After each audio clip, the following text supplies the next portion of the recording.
ربنا هب لنا من ازواجنا وذرياتنا قرة أعين وجعلنا للمتقين إماما ربي أوزعني أن أشكر نعمتك التي أنعمت علي وعلى والدي وأن أعمل صالحا ترضاه وأدخلني برحمتك في عبادك الصالحين. یقیناً اللہ تبارک و تعالیٰ نے ہمیں ان دو دعاؤں کو سکھلایا ہے. اگر ہم دنیا کے اندر اس پر عمل پیرا ہوں گے یقیناً ہماری اولاد نیک ہوگی, صالح ہوگی.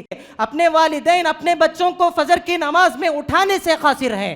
محترم حاضرین, اپنے بچوں کو تربیت اولاد کے سلسلے میں اگر بچہ فجر کی نماز میں سو رہا ہے لیکن اپنے بچے کو اٹھا نہیں رہے ہیں, بلکہ اللہ کے رسول صلی اللہ علیہ وسلم نے یہ حکم دیا جب آپ کا بچہ 7 سال کی عمر کو پہنچ جائے تو فوراً اس کو نماز کا حکم دیا کرو. جب آپ کا بچہ 10 سال کی عمر کو پہنچ جائے تو فوراً اس کو اگر وہ نماز کو جانے سے سستی برت رہا ہے تو اس کو مارا کرو. اگر کوئی باپ کسی بچے کی تربیت کرنا چاہتا ہے تو سب سے پہلے اس کو حضرت ابراہیم علیہ السلام کی سیرت کو پڑھنا ہوگا. اگر کوئی ماں اپنے بچے کی تربیت کرنا چاہتی ہے, اپنے بچے کو سدھارنا چاہتی ہے, وہ چاہیے کہ وہ حضرت حجرہ علیہ السلام اور حضرت سلیم رضی اللہ تعالی عنہا کی زندگی کو ضرور پڑھیے. ان کی زندگیاں آپ پڑھیں گے آپ کو معلوم ہوگا کہ انہوں نے اپنے بچوں کی تربیت کس طرح کی. بسم اللہ الرحمن الرحیم. یا ایہا الذین آمنوا اتقوا اللہ حق تقاتہ ولا تموتن الا وانتم مسلمون. یا ایہا الناس اتقوا ربکم الذی خلقکم من نفس واحدہ وخلق منها زوجها وبث منہما رجالا کثیرا ونساء واتقوا اللہ الذی تساءلون به والارحام ان اللہ كان علیکم رقیبا. یا ایہا الذین آمنوا اتقوا اللہ وقولوا قولا سدیدا يصلح لكم أعمالكم ويغفر لكم ذنوبكم ومن يطع الله ورسوله فقد فاز فوزا عظيما. وقال جل وعلا يوم نقول لجهنم هل امتلأت وتقول هل من مزيد وأزلفت الجنة للمتقين غير بعيد هذا ما توعدون لكل أواب حفيظ من خشي الرحمن بالغيب وجاء بقلب منيب ادخلوها بسلام ذلك يوم الخلود لهم ما يشاءون فيها ولدينا مزيد. وقال جل وعلا انما اموالكم واولادكم فتنة والله عنده اجر عظيم. معزز حاضرین, ہر قسم کی تعریف و توصیف, بڑائی, کبریائی, بزرگی اس اللہ وحدہ لا شریک کے لیے لائق اور زیبا ہے جو ساری کائنات کا خالق ہے, رازق ہے, مالک ہے. وہی ہے جس نے ہمیں پیدا کیا, وہی ہے جس نے ہمیں زندگی مہیا کی, وہی ہے ہمیں موت دے کر دوبارہ اٹھانے والا ہے. کہا رب العالمین نے منہا خلقناکم وفیہا نعیدکم ومنہا نخرجکم تارۃ اخری.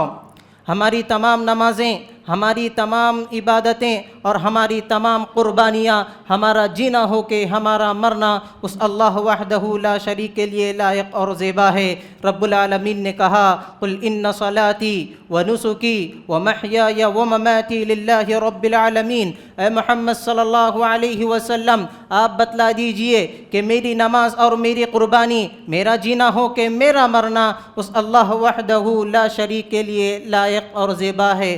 اس کے بعد لاکھوں کروڑوں درود و سلام ہو میرے تمام انبیاء پر, خصوصاً بالخصوص میرے اور آپ کے آخری نبی جناب محمد الرسول اللہ صلی اللہ علیہ وسلم کی ذاتی گرامی پر. محترم حاضرین, آج میں آپ لوگوں کے سامنے تربیت اولاد کے عنوان پر کچھ باتیں آپ کے سامنے رکھنے کی کوشش کروں گا. محترم حاضرین, اللہ رب العالمین نے کہا انما اموالکم وَأَوْلَادُكُمْ فِتْنَةٌ وَاللَّهُ عِنْدَهُ أَجْرٌ عَظِيمٌ. بے شک تمہارا مال اور تمہاری اولاد فتنہ ہے, یعنی تمہارے لیے آزمائش ہے, امتحان ہے, اور اللہ تبارک و تعالیٰ کے پاس اس کا اجر عظیم ہے. محترم حاضرین, تربیت کس کو کہتے ہیں؟ آخر تربیت کیا ہے؟ تربیت اس کا نام نہیں کہ آپ اپنے بچے کو کسی مدرسے میں داخلہ دیا جائے. تربیت اس کا نام نہیں کہ آپ صبح و شام کسی مکتب میں آپ اپنے بچے کو چھوڑ دیں. تربیت اس کا نام نہیں کہ آپ اپنے بچے کو وقتاً فوقتاً تربیت کرتے رہیں، بلکہ تربیت ایک مکمل سسٹم کا نام ہے۔ جب تک آپ شروع سے آخر تک اپنے بچے کو تربیت نہیں کریں گے، اس وقت تک آپ کا بچہ نیک صالح ہو ہی نہیں سکتا۔ محترم حاضرین، اپنے بچوں پر آپ کڑی نظر رکھنی ہوگی، تبھی چل کر آپ کے بچے صالح اور آپ کے مطیع و فرمانبردار بن سکتے ہیں۔ محترم حاضرین، آج معاشرے کا جائزہ لے لیجئے، آج معاشرے کو دیکھ لیجئے، آئے دن معاشرہ برباد ہوتے جا رہا ہے۔ نتیجہ اس کا یہ ہے، اس کا سبب یہی ہے کہ والدین نے اپنے بچوں کو صحیح تربیت نہیں کی، والدین نے اپنے بچوں کو صحیح تربیت نہیں کی۔ یہی وجہ ہے کہ ہمارے بچے آج کل بہت ضدی اور نافرمان ہوتے چلے جا رہے ہیں۔ محترم حاضرین، تربیت کے لیے اگر کوئی باپ کسی بچے کی تربیت کرنا چاہتا ہے تو سب سے پہلے اس کو حضرت ابراہیم علیہ السلام کی سیرت کو پڑھنا ہوگا۔ اگر کوئی ماں اپنے بچے کی تربیت کرنا چاہتی ہے، اپنے بچے کو سدھارنا چاہتی ہے، وہ چاہیے کہ وہ حضرت حجرہ علیہ السلام اور حضرت سلیم رضی اللہ تعالی عنہا کی زندگی کو ضرور پڑھیے۔ ان کی زندگیاں آپ پڑھیں گے، آپ کو معلوم ہوگا کہ انہوں نے اپنے بچوں کی تربیت کس طرح کی، اپنے بچوں کی تربیت انہوں نے کس طرح تھی۔ محترم حاضرین، ہمارے بچے جس طرح نافرمان ہوتے ہیں، اس کے 3 اسباب علماء کرام نے بیان کی ہیں۔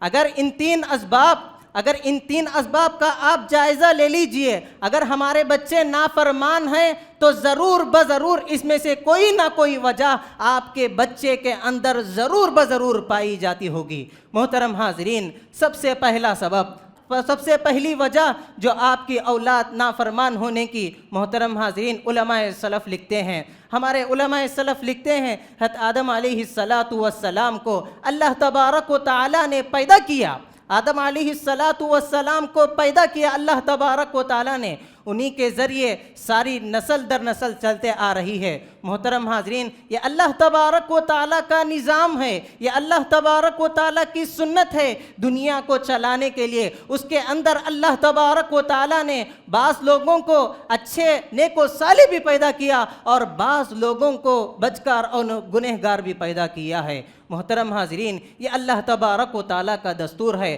خود آدم علیہ السلام کے بیٹے کو لے لیجئے، دونوں بیٹوں کو لے لیجئے، ایک حابل اور قابل، دونوں ان میں سے ایک نیک و صالح تھا اور ان میں سے ایک بدکار، گناہگار اور والدین کا نافرمان تھا۔ محترم حاضرین، دوسرا سبب یہ ہے علماء کرام یہ بیان کرتے ہیں کہ والدین کی قصور، والدین کی غفلت کی وجہ سے بچہ نافرمان اور ضدی ہو جاتا ہے۔ بچہ جو کچھ بھی کر لے، والدین خاموش رہتے ہیں۔ اگر بچہ نماز چھوڑ لے، اگر بچہ قرآن مجید کی تلاوت نہ کرے، اگر بچہ مدرسے کو نہ جائے، اگر بچہ مکتب کو نہ جائے تو والدین لائٹ لے کر چھوڑ دیتے ہیں۔ محترم حاضرین، یہ غفلت ایسی غفلت ہے، کل کے دن آپ کو اس کا بھگتنا پڑے گا۔ آپ کے بچے نافرمان نکل کر آئیں گے، معاشرے کو برباد کرنے لگیں گے، یہ آپ کو یہ چیز بھگتنی پڑے گی۔ محترم حاضرین، جب تک ہم بچوں کو کٹین اس سے نہیں پالیں گے، اچھی تربیت نہیں کریں گے، اس وقت تک ہمارے بچے صحیح صالح اور نیک صالح نہیں بن سکتے۔ محترم حاضرین، تیسری چیز یہ بیان کرتے ہیں علماء کرام، اگر کوئی شخص کسی والدین کے بچے نافرمان نکل کر آتے ہیں، گنہگار ہیں، تو اس کی وجہ یہ بتاتے ہیں کہ وہ والدین ان کے والدین کو بہت سکھ دیا ہوگا اور ان کی نافرمانی کی ہوگی، دنیا کے اندر ان کو چین و سکون کی زندگی انہیں نہیں فراہم کی ہوگی، نتیجتاً وہ اپنے بچوں کے سلسلوں میں بھگتنا پڑتے ہیں۔ محترم حاضرین، سب سے پہلے تربیت کے سلسلے میں اپنے اندر اخلاص پیدا کرنا چاہیے۔ جب تک ہمارے دل خالص نہ ہو، ہمارے دل تربیت کے لیے خالص نہ ہو، اس وقت تک ہمارے بچے سدھر نہیں سکتے، سنور نہیں سکتے۔ محترم حاضرین، میں آپ کے سامنے ایک مثال دے کر میں آپ کے سامنے ایک مثال دیکھ کر سمجھانا چاہتا ہوں۔ حضرت ابراہیم علیہ السلام کو کون نہیں جانتا؟ حضرت ابراہیم علیہ السلام اپنے بیٹے کو اور سمیت ان کی بیوی بھی تھی، اور حضرت ابراہیم علیہ السلام مکے میں جا کر جنگل بیاباں میں اپنی بیوی اور اپنے بیٹے کو چھوڑ کر آ جاتے ہیں۔ ان کی بیوی حضرت ہاجرہ علیہ السلام حضرت ابراہیم علیہ السلام سے کہتے ہیں، حضرت ابراہیم علیہ السلام سے کہتے ہیں، اے ابراہیم علیہ السلام، اس جنگل بیاباں میں ہمیں کیوں چھوڑ کر جا رہے ہو؟ اس جنگل بیاباں میں ہمیں کیوں چھوڑ کر جا رہے ہو؟ آیا یہ آپ کا حکم ہے یا پھر اللہ تبارک و تعالیٰ کا حکم ہے؟ تو حضرت ابراہیم علیہ السلام جواب دیتے ہیں، یہ اللہ تبارک و تعالیٰ کا حکم ہے۔ تو اس سے بات معلوم ہوتی ہے، محدثین اور مؤرخین اس سے بات نکالتے ہیں، حضرت ابراہیم علیہ السلام یہاں پر دین کو مقدم رکھا، نہ کہ دنیا پر۔ محترم حاضرین، اپنے بچے کو خالص نیت کے ساتھ جنگل بیابان میں چھوڑ دیتے ہیں، اور تاکہ وہ نماز کو قائم کرنے والا بن جائے، محترم حاضرین، حضرت اسماعیل علیہ السلام اتنے نیک بن گئے کہ اللہ تبارک و تعالیٰ نے ان کا خود حضرت سورہ مریم میں تذکرہ کیا ہے، وَاذْكُرْ فِي الْكِتَابِ إِسْمَاعِيلَ إِنَّهُ كَانَ صَادِقَ الْوَعْدِ وَكَانَ رَسُولًا نَبِيًّا وَكَانَ يَأْمُرُ أَهْلَهُ بِالصَّلَاةِ وَالزَّكَاةِ وَكَانَ عِندَ رَبِّهِ مَرْضِيًّا۔ حضرت اسماعیل علیہ السلام نماز کے پابند تو بن گئے، نماز کے پابند کے ساتھ ساتھ دوسروں کو بھی یہ حکم دیا کرتے تھے، اپنوں اہل و عیال کو یہ حکم دیا کرتے تھے، اے لوگوں تم نماز کی پابندی کرنا اور صدقہ و خیرات کی پابندی کرنا، اور وہ اللہ رب العالمین کے پاس ایک اچھے مرتبے والے بندے بن گئے۔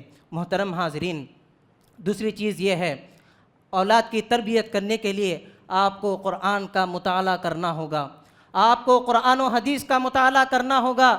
اللہ تبارک و تعالیٰ نے اور تربیت اولاد کے سلسلے میں کئی واقعات نقل کیے ہیں۔ حضرت لقمان علیہ السلام کو لے لیجئے، انہوں نے اپنے بیٹے کو کتنی اچھی تربیت کی۔ حضرت لقمان علیہ السلام نے کہا، یا بنی انہا ان تکو مثقال حبۃ من خردل فتکن فی السماوات او فی الارض یأتی بها اللہ ان اللہ لطیف خبیر۔ یا بنی اقم الصلاة وأمر بالمعروف وانہا عن المنکر واصبر علی ما اصابک ان ذلک لمن عزم الامور۔ اے میرے بیٹے، اگر تیرے دل کے اندر تکبر ہے تو فوراً اس کو نکال دیا کر۔ اور اس کے بعد حضرت لقمان علیہ السلام اپنے بیٹے کو یہ کہہ رہے ہیں، اے میرے بیٹے، تو دنیا کے اندر نماز کو قائم کر، وَأْمُرْ أَهْلَكَ بِالصَّلَاةِ، تو نماز کو قائم کر۔ آج دیکھ لیجئے معاشرے کا جائزہ لے لیجئے، اپنے والدین اپنے بچوں کو فجر کی نماز میں اٹھانے سے قاصر ہیں۔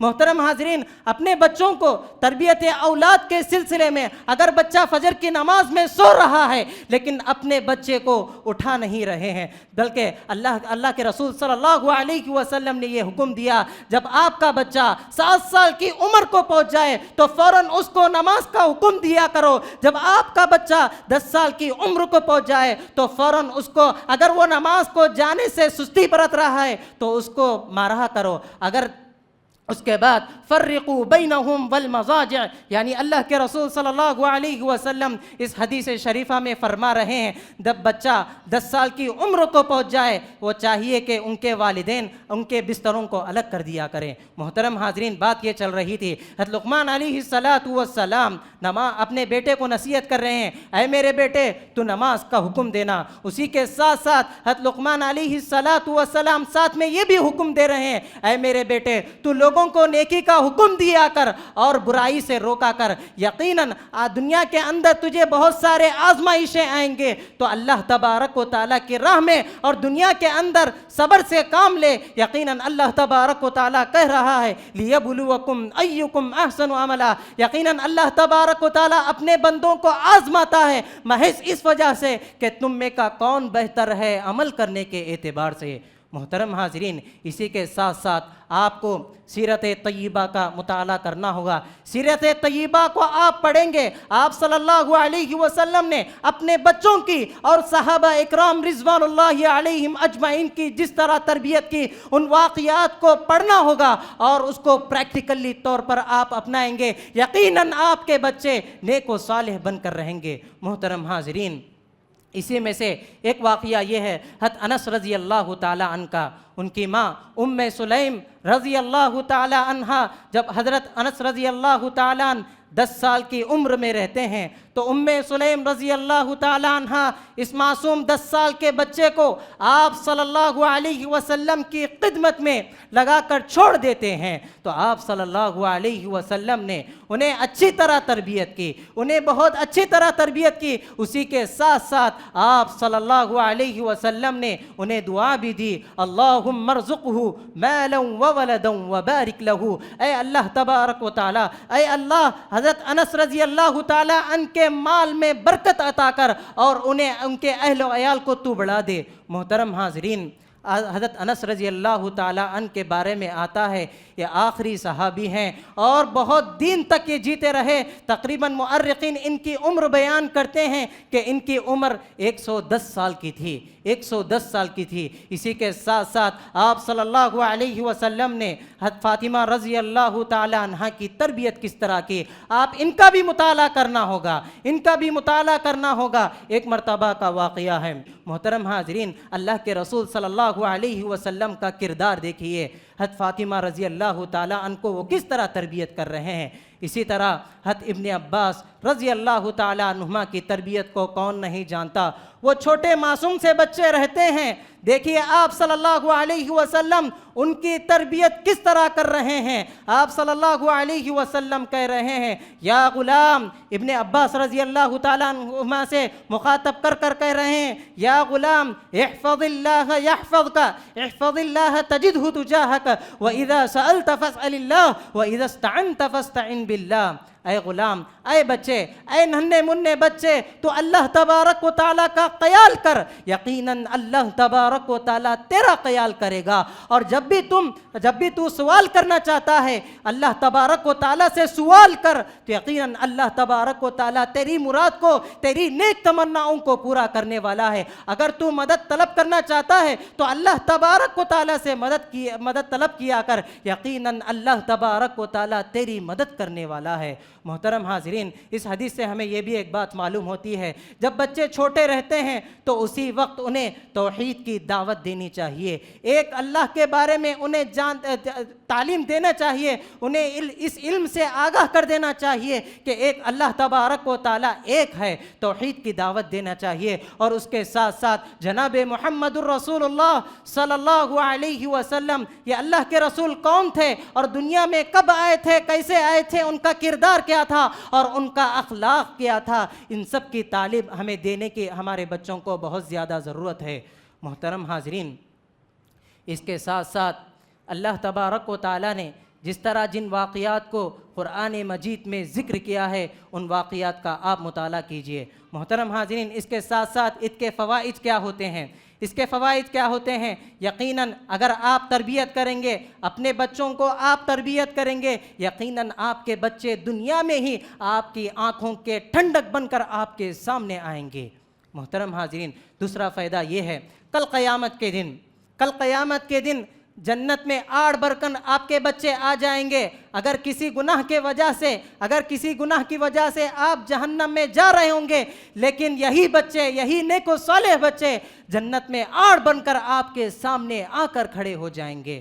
محترم حاضرین، اس کا ایک اور فائدہ یہ ہے، جنت میں والدین کے درجات بلند ہوتے ہیں، والدین کے درجات بلند ہوتے ہیں۔ جب والدین جنت میں چلے جاتے ہیں، اللہ تبارک و تعالی والدین کے درجات کو بلند کرتا چلا جاتا ہے۔ تو بندہ کہتا ہے مسند احمد کی روایت ہے، تو اللہ تبارک و تعالی سے مخاطب ہو کر بندہ کہتا ہے اے اللہ یہ میرے کس اعمال کا نتیجہ ہے؟ تو اللہ تبارک و تعالی اس بندے سے مخاطب ہو کر کہتا ہے یہ تیرے بیٹے کے استغفار کرنے کی وجہ سے ہے۔ محترم حاضرین، دنیا میں اگر ہم اپنے اولاد کی اچھی طرح سے تربیت کریں گے، یقیناً وہ والدین کے حق میں نیک و صالح اور مغفرت کی دعا کرتے رہیں گے۔ محترم حاضرین، اس کا ایک اور فائدہ یہ ہے، اس کا ایک اور فائدہ یہ ہے، یہ ہمارے لیے صدقہ جاریہ بنیں گے، یہ ہمارے لیے مغفرت کا سبب بنیں گے۔ وہ کیسے؟ اللہ کے رسول صلی اللہ علیہ وسلم نے کہا، جب کوئی انسان وفات کر جاتا ہے، جب کوئی انسان وفات کر جاتا ہے تو اس کے ساری چیزیں دنیا ہی میں رہ جاتی ہیں، لیکن 3 اعمال ایسے ہیں وہ ساتھ میں لے کر چلا جاتا ہے۔ تو اللہ کے رسول صلی اللہ علیہ وسلم نے کہا، اذا مات الانسان انقطع عمله الا من 3 صدقۃ جاریہ، ایک ایسا صدقہ تم نے زندگی میں کہیں کنواں کھدوایا، کہیں قرآن رکھا، مطلب اس طرح بہت سارے ہیں، اس طرح سے آپ کو صدقہ جاریہ کا آپ کو ثواب ملتا رہے گا۔ اس کے ساتھ ساتھ علم ینتفع به او علم ینتفع به، یعنی ایسا علم دنیا کے اندر آپ نے کسی کو دعوت و تبلیغ کا کام کیا ہے، یقیناً اس کی نیکی آپ کو بعد میں بھی ملتے رہے گی۔ اور تیسرا ایک اہم سبب یہ ہے، ولد صالح یدعو لہ، یعنی ایک نیک صالح اولاد آپ دنیا میں چھوڑ کر جا رہے ہیں، وہ آپ کے جانے کے بعد بھی آپ کے لیے مغفرت کی دعائیں کرتی رہے گی۔ محترم حاضرین، ایک اور چیز میں آپ کو بتلانا چاہتا ہوں، قرآن مجید میں اگر آپ کی اولاد اگر ضدی ہے، یقیناً آپ ان 2 دعاؤں کا اہتمام کیجئے۔ سب سے پہلی دعا یہ ہے جس کو اللہ تبارک و تعالیٰ نے ہمیں سکھلایا ہے، ربنا ہب لنا من ازواجنا وذریاتنا قرۃ اعین وجعلنا للمتقین اماما۔ یہ آیت کریمہ آپ کو سورہ فرقان کے آخری میں آپ کو مل جائے گی۔ اسی طرح سے ایک اور دعا جو سورۃ الاحقاف میں ہے، آیت نمبر 15، جس میں اللہ تبارک و تعالیٰ کہہ رہا ہے، ربی اوزعنی ان اشکر نعمتک التی انعمت علی وعلی والدی وان اعمل صالحا ترضاہ وادخلنی برحمتک فی عبادک الصالحین۔ یقیناً اللہ تبارک و تعالیٰ نے ہمیں ان 2 دعاؤں کو سکھلایا ہے۔ اگر ہم دنیا کے اندر اس پر عمل پیرا ہوں گے، یقیناً ہماری اولاد نیک ہوگی، صالح ہوگی، ہماری آنکھوں کا ٹھنڈک بن کر سامنے آئے گی۔ رب العالمین سے دعا ہے اللہ تبارک و تعالیٰ کہی اور سنی باتوں پر عمل کرنے کی توفیق عطا فرمائے۔ اللہ تبارک و تعالیٰ جہاں کہیں مسلمان پریشان حال ہیں، ان کی پریشانیوں کو دور فرمائے، آمین یا رب العالمین۔ اقول قولی هذا استغفر اللہ لی ولکم ولسائر المسلمین واستغفروہ من کل ذنب واتوب الیہ۔